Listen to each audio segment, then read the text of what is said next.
Chilies are a type of spicy food that many people enjoy, but they can also be very hot and cause a burning sensation in our mouths.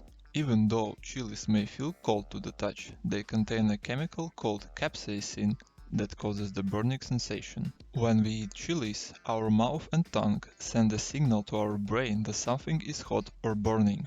This is because capsaicin triggers a response in the nerve endings in our mouth, causing them to send a message to our brain that we are experiencing heat.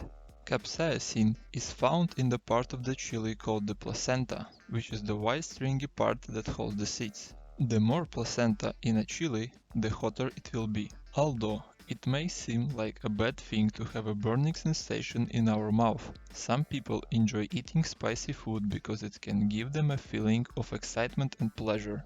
Additionally, some studies suggest that capsaicin may have health benefits, such as helping to reduce inflammation and pain. So, even though chilies may feel cold to the touch, they can contain a chemical called capsaicin that causes a burning sensation when we eat them.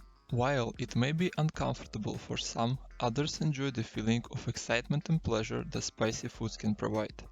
Tell me in comment section below what you'd like to know in the next 2 minutes. Until next time, take care and have a good nap.